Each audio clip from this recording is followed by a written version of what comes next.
같이 보실 말씀은 시편 31편 24절 한 절만 보겠습니다. 여호와를 바라는 너희들아 강하고 담대하라. 저는 오늘 여러분과 함께 강하고 담대하라 라고 하는 말씀을 나누고자 합니다. 제가 한국에 있을 때 다시 태어나도 이 길이라고 하는 합격수기, 한국에서 3대 고시가 있는데 사법고시, 행정고시, 외무고시에 합격한 사람들이 쓴 수기예요. 저는 사법고시를 준비하면서 가끔 수기책을 읽은 적이 있습니다. 그 안에 보면 정말로 눈글겹게 노력하고 애를 써서 합격하는 그런 수기죠. 우리 기독교인들에게는, 기독교 신앙인들이 사법고시가 됐으면 그것은 하나의 간증이 되겠죠. 근데 그 수기 중에 지금도 잊지 못하는 내용이 있어요. 어느 여자 시험 보는 학생이 있었는데 그 학생이 이제 그 내용을 보니까 시험 보러 가는 날 이 택시를 타고 가는데 차라리 이 택시가 사고가 나서 죽었으면 좋겠다, 그런 마음이 들더라는 거예요. 시험 보는 것이 너무너무 두렵다고 하는 것이에요. 그런데 나중에 보니까 이 양반이 사법고시에 2등으로 차석으로 합격을 했어요. 소위 인류대학을 나온 사람이 사법고시를 준비할 때 뭐 시험 보는 거 뭐 두려울 게 뭐가 있겠습니까? 준비하는 대로 보면 되는 것이죠. 공부에 일가견이 있는 사람인데도 불구하고 시험 앞에서 두려움으로 떠는 그런 모습을 봅니다. 바로 제가 겪은 똑같은 일이에요. 시험 보러 갈 때 얼마나 두려운지, 사법고시장에 가는데 얼마나 두려운지 말로 다 할 수 없어요. 이거 떨어지면 어떡하나, 안 되면 어떡하나, 그런 두려움. 여러분, 이 두려움이라고 하는 것은 비단 어떤 특정한 사람들만 있는 것이 아니고 모든 인간의 마음속에 가장 크게 자리 잡고 있는 것이 바로 두려움입니다. 지금까지 불명한 시대, 지금같이 어려운 세대는 이 두려움이라는 것은 말할 수가 없죠. 어제 뉴스를 보니까 실리콘밸리 뱅크라고 실리콘 지역에 그쪽에서 가장 큰 은행인데 8시간 만에 그냥 공중분해가 되고 말았대요. 물론 미국 전체에는 큰 영향이 없다고 얘기를 합니다. 뭐 그것 때문에 증시도 떨어지고 난리가 나긴 했는데 한 부분이기 때문에 좀 그 영향력이 약하다고 얘기하지만 어쨌든 불투명한 그런 세대, 언제 무너질지 모르는 이런 재정적인 그런 악화 상황들, 이런 것들 앞에 많은 사람들이 두려워하고 있어요. 실직당한 사람들은 또 언제 복귀가 될런지, 언제 다시 직업을 얻게 될런지 두렵다고 하는 것이에요. 그런 그 이야기들을 제가 건너듣고 있습니다. 우리 인생이라는 것은 수없이 많은 두려움의 모습으로 늘 나타납니다. 사람들은 이별의 두려움이 있습니다. 병으로 인한 죽음의 두려움이 있고 실패에 대한 두려움이 가득 차 있습니다. 그래서 사람들은 이 두려움을 피할 수가 없습니다. 사람들의 관계에서도 마찬가지예요. 예수 믿는 사람들에게 복음을 증거하는 것은 가장 위대한 일 중에 하나입니다.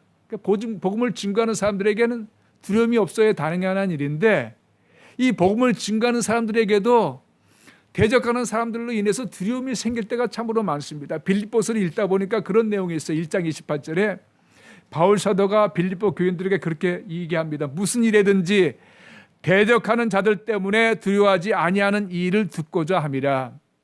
이 빌립보 교인들이 이 대적하는 사람들 때문에 두려워하고 있었다는 거예요. 이것은 사도 바울도 마찬가지입니다. 저는 신학교에 있을 때 같은 크리스찬들인데도 어떤 부류는 자유신학을 하는 크리스찬들이 있었어요. 진정한 크리스찬이 아니죠. 예수님의 구원을 믿지 아니하고 다른 종교에도 구원이 있다라고 생각하는 그런 신학생들이에요. 이런 신학생들과 이 복음주의 신학생들과의 싸움이 일어났어요. 그런데 이 자유주의 신학생들이 얼마나 살기를 가지고 덤벼드는지요, 너무너무 무섭더라고요. 저는 같은 크리스찬이라고 하는 공동체 내에서 그런 두려움을 느껴본 적이 없었는데, 저는 그런 두려움을 느끼면서 참 이 두려움이라고 하는 일이 가장 가까운 이웃에서 일어나는구나.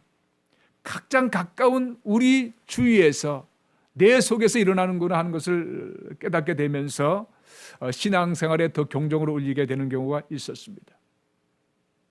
여러분, 강하고 담대하게 살아야 될 이유가 저는 첫 번째로 하나님의 자녀이기 때문이라고 하는 것을 여러분에게 말씀드리고 싶어요. 오늘 본문에 보시면 여호와를 바라는 너희들아, 보면 이 성경 원문을 보면 하나님께 소망을 두는 너희들아, 그런 뜻이에요. 소망이라고 하는, 호프라고 하는 의미는 여러분 사모한다, 사랑한다라고 하는 의미도 가지고 있어요. 그러니까 우리 하나님의 자녀들이라고 하는 것은 하나님을 사모하고 하나님께 소망을 둔 자들이에요. 하나님의 자녀들은 반드시 강하고 담대한다는 거예요. 역설적으로 말씀드리면 하나님의 자녀들이라고 할지라도, 크리스찬이라 할지라도 이 땅에 피할 수 없이 두려운 일들이 몰려온다는 사실을 경고하고 있는 거예요. 여러분, 예수님 잘 믿으면 두려움이 없을 것 같죠? 아닙니다. 살다 보니까 예수님을 잘 믿는데도 두려운 일이 여전히 다가와요. 갑작스럽게 다가와요. 어떤 소식을 접하면 갑자기 저 일이 잘 안 되면 어떡하나? 병들었다는 소식을 접하면 저 병으로 죽으면 어떡하나? 저도 걱정이 되는 거예요. 두려움이 몰려오는 거예요. 하나님의 자녀들은 강하고 담대할 수 있는 은혜를 하나님께서 이미 예비해 놓으셨기 때문에 강하고 담대하라고 그렇게 말씀하고 있는 거예요. 우리가 이 성경을 보면 강하고 담대하라는 말이 많이 등장합니다.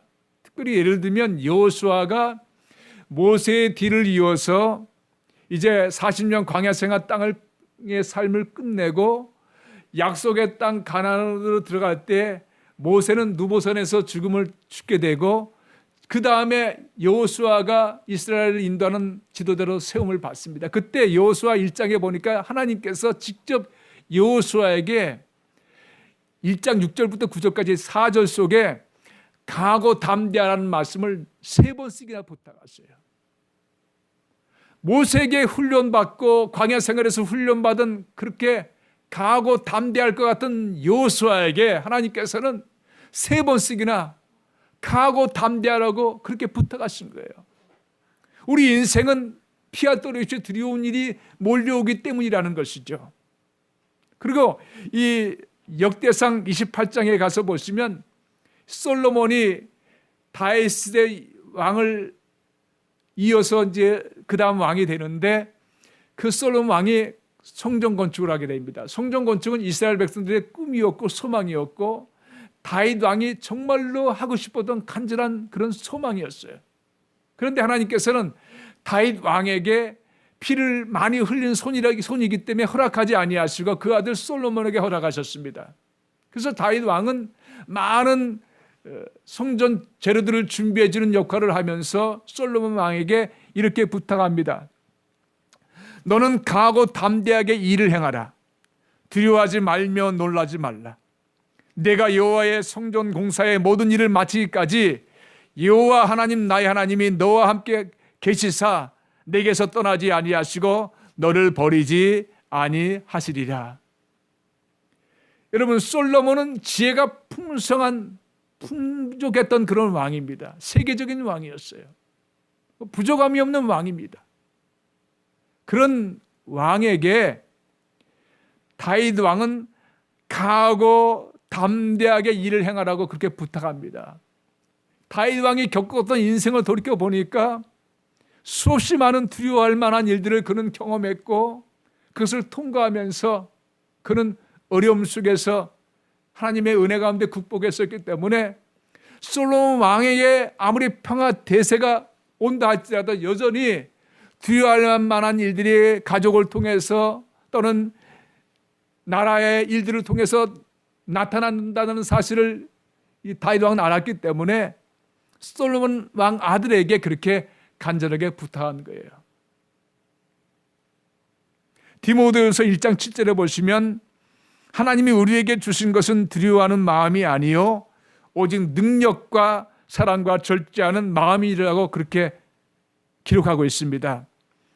하나님이 우리에게 주신 것, 하나님이 하나님의 자녀들에게 주신 것은 여러분 두려워하는 마음이 아니라는 것이에요. 두려워할 만한 일들이 우리 주위의 태산 같을지라도 절대로 두려워하지 말아야 된다는 것이 하나님의 뜻이에요. 자녀를 향한 뜻이에요. 왜냐하면 여러분 두려워하면 우리의 마음이 약해지고 왜곡되고 그리고 소극적으로 가게 되고 절망하게 되고 그래서 하나님의 자녀로서 바른 삶을 살지 못하기 때문에 그래요. 그래서 마귀가 이용하는 가장 무서운 무기가 바로 이 두려움이에요.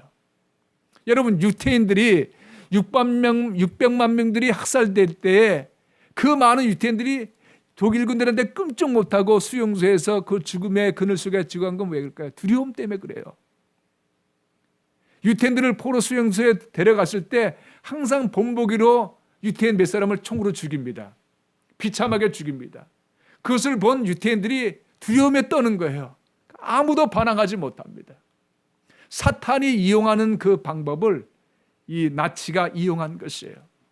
두려움이라는 것이 이렇게 우리 인간의 삶을 파괴시키고 맙니다. 그래서 사탄은 두려움을 이용하는 거예요. 두려워하는 마음이 아니요 오직 능력. 우리 하나님의 자녀들은 하나님의 능력으로 사는 것입니다. 패배자같이 사는 것이 아니에요. 절망자같이 사는 것이 아니에요. 하나님의 능력으로 우리의 삶을 살아가는 것이에요. 절대 나약한 마음 먹으면 안 됩니다. 강하고 담대한 능력으로 살아가도록 우리 주님께서는 원하시는 거예요. 그리고 사랑으로 살아가는 것입니다. 하나님께서는 사랑으로 우리 가운데 임하셨고 사랑의 능력으로 우리 죄를 다 십자가에 못 박으셨어요. 사랑하시기 때문에 독생자 예수님을 보내주셨고 그 사랑으로 구원을 이루셨어요. 우리에게도 그 사랑을 닮아 살아가길 원하는 거예요. 사랑만이 여러분 승리할 수 있는 길입니다. 세상에 수없이 많은 방법과 수단이 있다 할지라도 예수 믿는 사람들은 이 사랑으로 살기 원하시는 것이 하나님의 뜻이에요. 그리고 절제하는 마음. 이 절제하는 마음은 뭡니까? 셀프 컨트롤, 여기 셀프 디스플린이라고 이렇게 돼 있는데 오늘날 우리의 신앙생활에 정말 적절한 말은 이 절제력이에요. 절제력이 너무 없어서 사람과의 관계도 망가지고 세상의 삶도 무질서해지는 것이 얼마나 많습니까? 예수 믿는 사람으로서 절제력을 갖는 것 하나님이 우리에게 주신 것입니다. 그것을 원하시는 것입니다.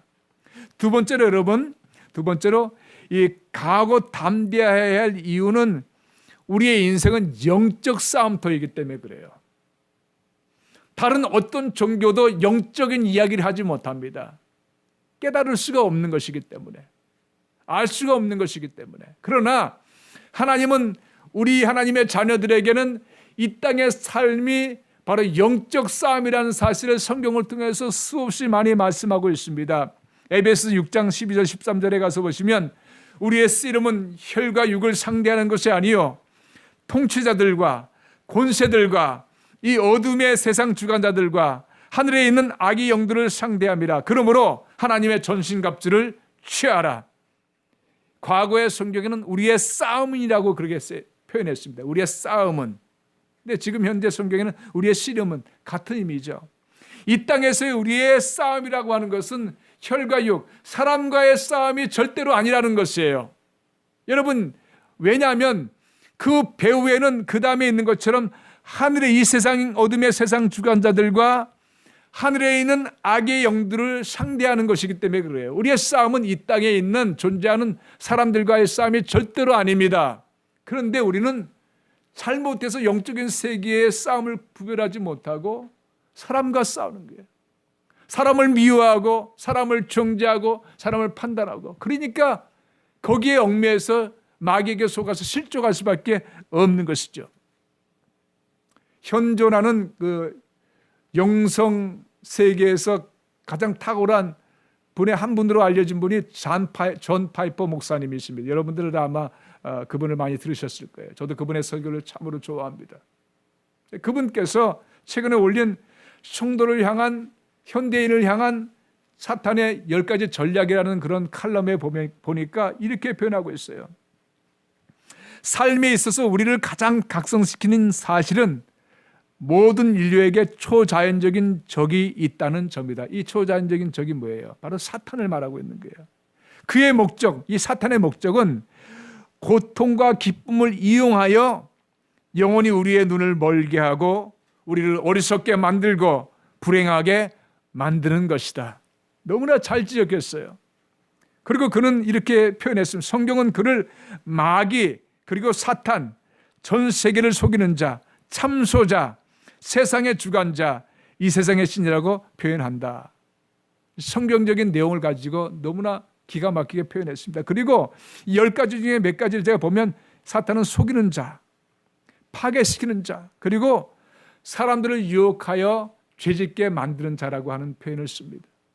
너무나 성경적인 내용을 그대로 잘 요약해서 우리에게 들려주고 있고 도전을 주고 있는 것이에요.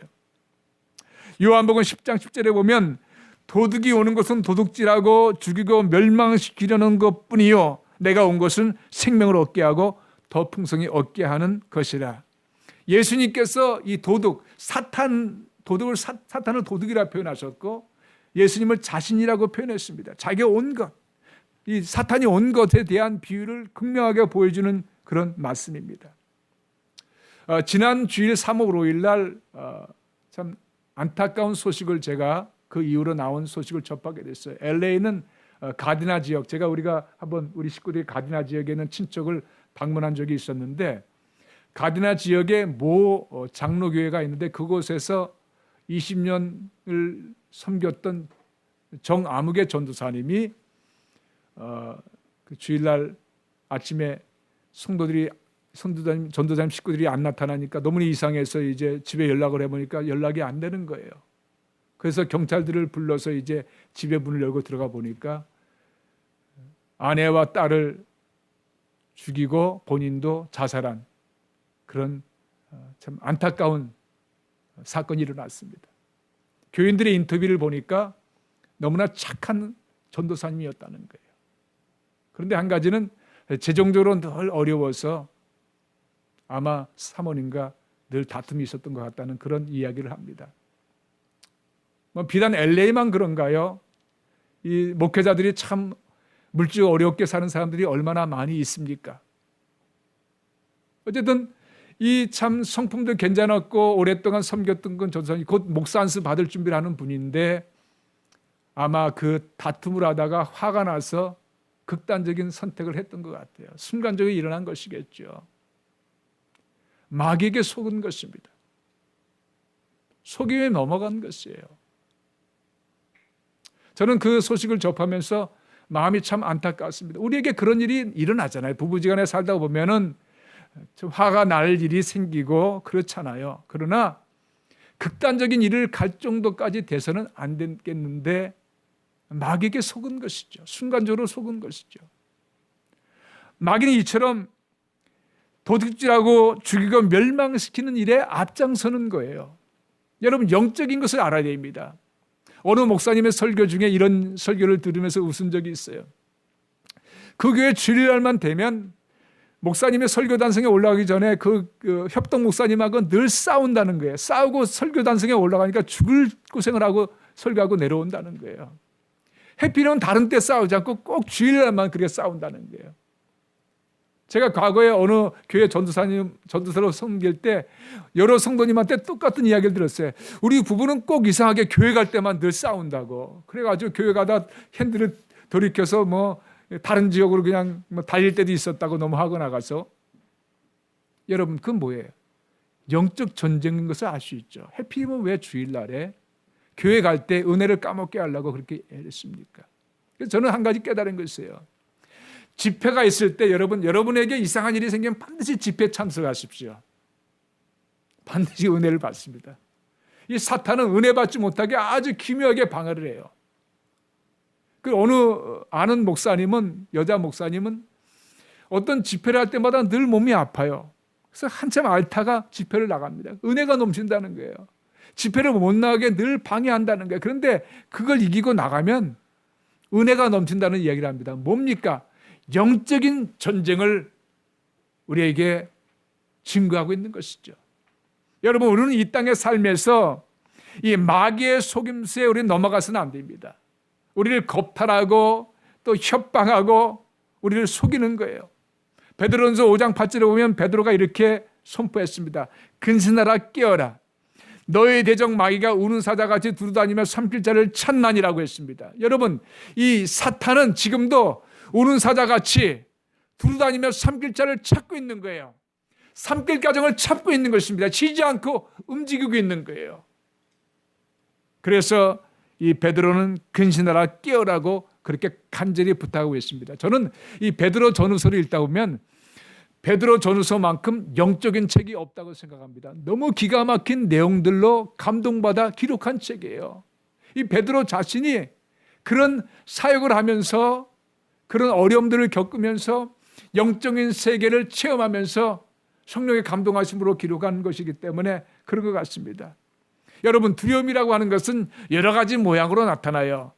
의심의 모양으로 나타나기도 하고 염려와 근심, 또 낙담, 또 실망, 자포자기, 분노 이런 형태로서 이 두려움은 이 탈바꿈에서 마치 트랜스포메이션, 이 어린아이들이 갖고 노는 거 보면 로봇가 되기도 하고 이렇게 만지면 또 차가 되기도 하고 그런 거 있잖아요. 이 두려움이라고 하는 것은 여러 가지 모양으로 이렇게 변신해서 우리에게 항상 등장하는 거예요. 그 배후에는 두려움이 깔려 있는 것입니다. 또 세 번째 마지막으로는요, 이 강하고 담대해지는 비결을 우리 성경은 여러 군데 말씀하고 있습니다. 하나님께서 하나님의 자녀들에게 강하고 담대하라고만 말씀하신 것이 아니라 강하고 담대한 비결들을 말씀하고 있는데 저는 그 성경을 다 여러분에게 들이댈 수 없지만 몇 가지로 요약해서 말씀을 마치겠습니다. 그 첫 번째가 강하고 담대해지는 비결은 믿음으로만 강하고 담대해지는 거예요. 요한일서 5장 4절 5절에 보시면 무릇 하나님께로부터 난 자마다 세상을 이기느니라. 세상을 이기는 승리는 이것이니 너희의 믿음이니라. 근데 여러분, 믿음이라고 하면 무슨 믿음인지 우리가 알 수 없는데 그 다음에 또 기가 막히게 표현했어요. 예수께서 하나님의 아들이심을 믿는 자가 아니면 세상을 이기는 자가 누구냐. 예수님을 믿는 믿음이 세상을 이기는 승리가 되게 한다는 거예요. 예수님을 믿는 믿음이 우리를 강하고 담대하게 만든다는 것을 하나님은 예수님을 통해서 우리에게 이미 보여주셨고 확증하셨고, 그리고 그분을 통해서 우리가 그 믿음으로 살길 원하신 것입니다. 예수님은 우리의 피난처가 되었어요. 우리의 반공화가 되었어요. 흔들리지 않는 반석이 되었어요. 그래서 예수님 안에 있을 때 우리는 그 믿음을 통해서 강하고 담대해질 수가 있습니다. 마가복음 5장에 보면 치료받는 사건들이 기록되어 있는데 회당장인 야이로가 자기 어린 딸이 죽게 되었을 때 너무나 두렵고 떨려서 있는 가운데 예수님의 소문을 듣고 예수님을 찾아옵니다. 그래서 예수님 앞에 엎드려서 예수님, 저희 딸이 죽게 되었습니다. 좀 살려주시옵소서. 그랬더니 이 예수님께서 그 야이로를 따라서 이제 가는 길입니다. 가는 길에 혈류병 걸렸던 12의 혈류병 걸린 여인이 그 많은 군중들 속에서 예수님께 몰래 와서 옷자락을 만드는 사건이 여러분 기억나실 것입니다. 그래서 치료받는 사건이 일어나게 돼요. 근데 그 사건이 있자마자 회당장에 있었던 사람들이 이제 회당장에 찾아와서 그렇게 말합니다. 당신의 딸이 죽었나이다. 어찌하여 선생을 더욱 괴롭게 하나이까. 그 말을 이렇게 듣고 계신 예수님께서 이렇게 말씀하셨습니다. 회당장에게 말씀하셨습니다. 두려워하지 말고 믿기만 하라. 두려워하지 말라고 그렇게 그에게 격려하셨어요. 딸이 죽은 것으로 인해서 두려워하지 말라. 이미 벌어진 사건으로 두려워하지 말라. 이미 끝난 것으로 생각하고 두려워하지 말라. 믿기만 하라. 네가 그 딸이 회복되기를 원해서 나를 찾아온 것처럼 네가 그 딸이 회생될 것을, 나를 통해서 회생될 것을 믿고 있는 그 믿음을 그대로 간직하라고 부탁한 거예요. 얼마나 놀라운 격려의 말씀입니까? 그래서 가셔서 달리다금 외치셔서 그 딸을 살리는 사건을 여러분들 기억하실 것입니다. 예수님께서는 두려워하지 말라고 오늘 우리에게 부탁하십니다. 여러분의 당한 실패를 두려워하지 말라고 말씀하십니다.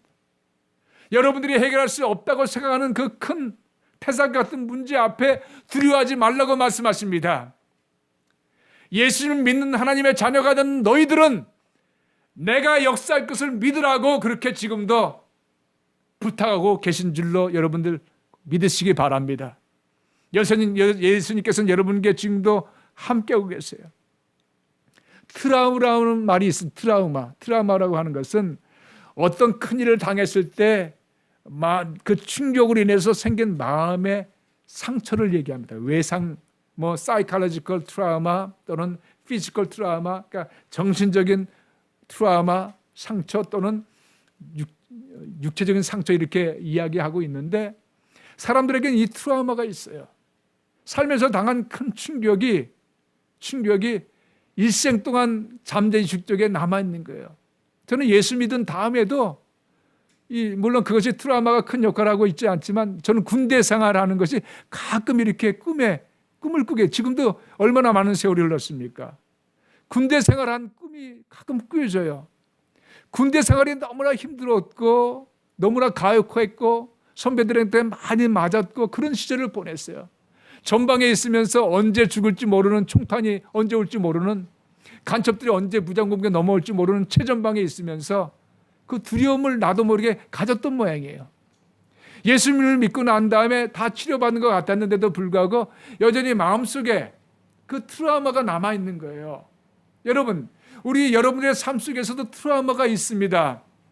그러나 그 트라우마 때문에 두려워하지 마십시오. 예수님이 계십니다. 예수님께서 치료하시고 역사하시기 때문에 그래요. 또 두 번째 이 강하고 담대해지는 비결의 방법은 기도예요. 여러분, 이 기도는 우리 크리스찬들에게 아무리 강조해도 부족함이 없습니다. 기도는 너무나 힘든 노동의 일이에요. 그래서 아레 토레 목사님이 이렇게 말했습니다. 기도하는 것이 일하는 것이다. 기도는 우리가 할 수 있는 일 중에 가장 효과적인 일이다. 우리는 기도를 통해서 어떤 형태의 노력을 통해서 성취할 수 있는 것보다 더 많은 것을 해낼 수 있다. 이것은 저의 간증을 그대로 표현한 것 같아요. 여러분, 기도하면 기도하는 시간만큼 내가 손해를 본 것 같잖아요.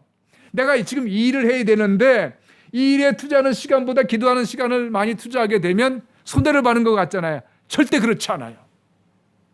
기도를 하면 이상스럽게 아이디어가 떠오르게 되고 시간 사용에 지혜가 생기게 되고 마음의 소망과 힘이 생기게 되고 이상스러운 일들이 기적이 일어나는 거예요. 너무나 신기한 것입니다. 그래서 종교개혁가 마르틴 루터는 자기가 바쁠수록 더 많이 기도했다라고 그렇게 이야기하고 있습니다. 수없이 많은 위대하게 쓰임받는 분들의 한 가지 특징은 기도하는 분들이었어요. 하나님 앞에 기도하는 시간을 아까워하지 않았어요. 간절히 기도하실 때 하늘문이 열리고 하나님의 능력이 임하면서 그 마음에 강하고 담대함이 생기고 세상을 이길 수 있는 힘으로 달려가며 또 세상에 유혹되지 않아서 쓸데없는 시간 버리지 아니하고 그 시간을 아름답게 귀하게 사용함으로 놀라운 열매를 걷는 것을 우리는 위대한 우리의 성도님들을 통해서 우리는 발견할 수 있고 저 자신도 그런 것을 수없이 체험했습니다. 기도는 아깝게 생각해서는 안 돼요.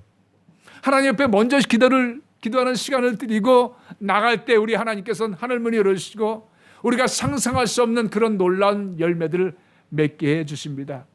빌립보서 4장 7절에 보시면 모든 지각이 뛰어난 하나님의 평강이 그리스도 예수 안에서 너희 마음과 생각을 지키시리라. 하나님의 평강이라고 하는 단어는 우리 마음속에 또 다른 단어로 강하고 담대함이라는 것을 표현할 수가 있어요. 아무것도 염려하지 말고 하나님께 기도하면 하나님께서는 우리 마음에 강하고 담대한 마음을 먼저 주신다는 거예요. 평강을 주신다는 거예요, 여러분. 여러분들이 기도할 때 이 강하고 담대함이 일어날 때까지 하나님의 평강이 여러분에게 일어날 때까지 기도하십시오. 뭔가 불안하고 두렵고 떨림이 아직까지 있다면 아직 기도가 끝난 것이 아니에요. 그 마음에 알 수 없는 하나님의 평안, 평강, 강하고 담대함이 여러분들에게 물밀듯 밀어올 때까지 그렇게 기도하시면 하나님께서 역사하기 시작하는 것이에요. 또 세 번째 비결은요, 말씀이에요, 말씀. 이 말씀이 기독교의 보증서입니다. 이 말씀이 우리에게 하나님의 약속하신 그런 계약서예요. 그래서 이 구약을 약속 커버넌트라고 해요. 올드 커버넌트라고 합니다. 신약을 뉴 커버넌트, 약속이에요.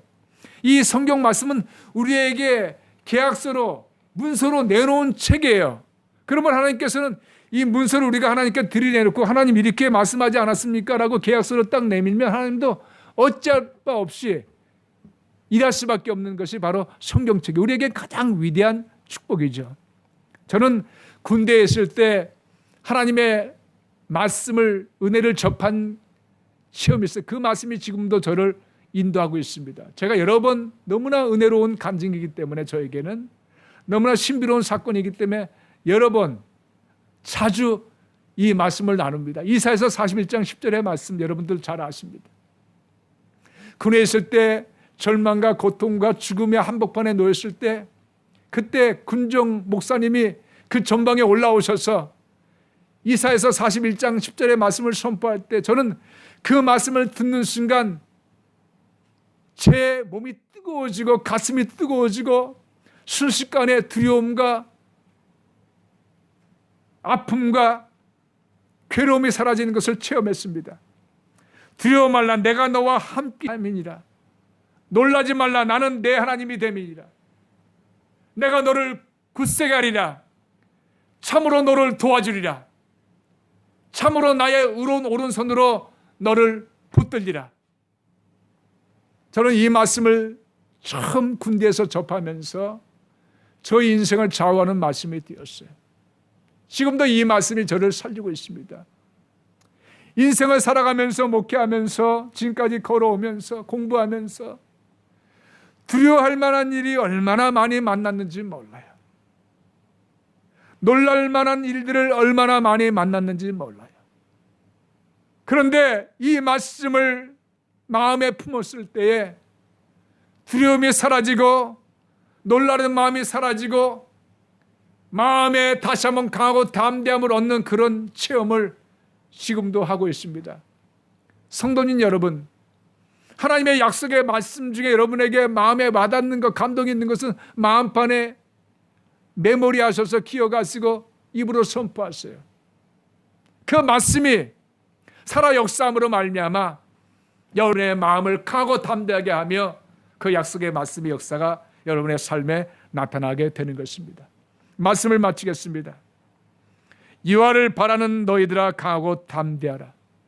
하나님의 자녀들아 강하고 담대하라고 말씀하고 있습니다. 여기서 강하고라 하는 말은 여호수아에 나와 있었던 강하고 담대하라나 솔로몬에게 전했던 다윗 왕의 강하고 담대함이나 똑같은 단어인데 이 강하라고 하는 말은 히브리어로 하자크입니다. 손에 힘이 있는 상태입니다. 그리고 담대하라는 말은 무릎에 다리에 힘이 있는 상태를 말합니다. 그것은 뭔가요? 기도하는 상태를 말하고 있는 거예요. 기도할 때 강하고 담대한 것이라고 구약에 이미 선포한 것이고 우리 예수님께서 말씀하시는 그 말씀도 바로 이 말씀을 포함한 거예요. 여러분, 예수님께서 강하고 담대하게 귀신들을 쫓아내시고 많은 병자들을 살리시고 능력 가운데 사역을 감당하셨던 것은 늘 기도의 자리에 있었기 때문이에요. 여러분, 그것은 우리가 숨길 수가 없습니다. 만왕의 왕이신 예수님도 기도하셨어요. 기도하심으로 승리케 하시는 역사를 나타나게 하신 거, 우리에게도 오늘도 기도하기를 원하시는 것입니다. 히브리서 10장 35절에 보면 그러므로 너의 담대함을 버리지 말라. 이것이 큰 상을 얻게 하느니라. 여러분, 강하고 담대하시기 바랍니다.